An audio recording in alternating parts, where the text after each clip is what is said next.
The senator laughed while signing the property papers, until the judge read out my bank balance. He laughed. Not a nervous laugh. Not polite. It was the laugh of a man who thought he just outsmarted the system. Again. He signed the last page, tossed the pen on the table like it meant nothing, and leaned back in his leather chair like he owned the room. Because he thought he did. But what Senator Jonathan Marshall didn't know was that while he was signing those property papers, he was also signing the beginning of his own public downfall. And the match had already been lit. My name is Alex Rivers. And 3 days before that moment, I was just another face. Another foreclosure statistic. Another name to bulldoze under cement. But by the time the judge read out my bank balance in that courtroom, I had the senator cornered. And everything was about to flip. This land had been in my family for generations. My grandfather built the house. My father kept it alive. I was supposed to pass it on. But I made the mistake of thinking a deed meant something. Until the envelope came. Foreclosure. On a loan I never took. A forged signature. A falsified record. And just like that, my family's legacy was auctioned off. Senator Jonathan Marshall wasn't just a politician. He was a real estate machine. Buying up land like chess pieces. Foreclosures. Tax liens. Forgotten farms. He used shell companies to cover his tracks. He had lawyers on speed dial, judges in his back pocket, and campaign donations lined up like bullets in a gun. My property? Just another notch on his belt. Another forgotten patch of soil he could pave into profit. And while he stood smiling in his glass tower, I was scraping together bus fare just to file a complaint. They were sloppy. They didn't expect me to fight. But in the back of a closet, inside a weathered box of papers, I found it. My grandfather's original will. And buried deep inside. Clause 17.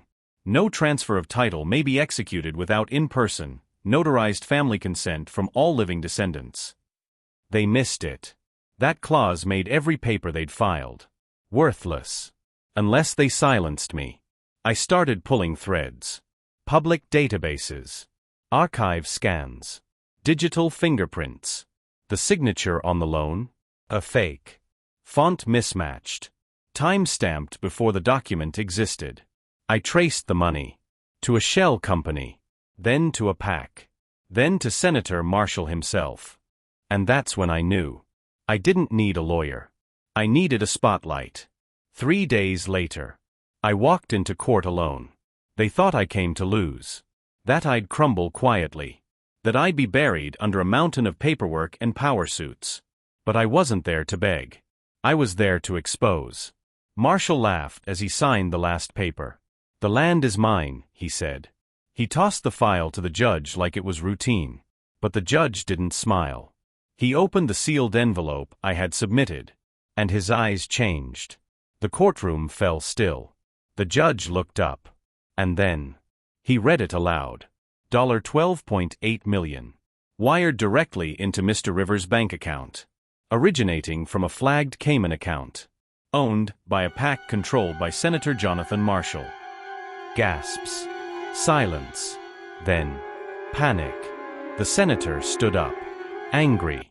Shouting. Lies. This is a setup. But the judge didn't even flinch. We traced the funds. Every dollar. And we found a direct connection between your organization and the fraudulent foreclosure. Security walked Marshall out in handcuffs. Reporters flooded the hallway. And just like that, the man who laughed at the law was about to face it head-on. The land? Returned to me. The project? Halted. Frozen in court.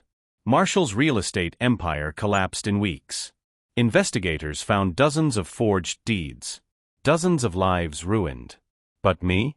I started something new. A legal fund. For others like me.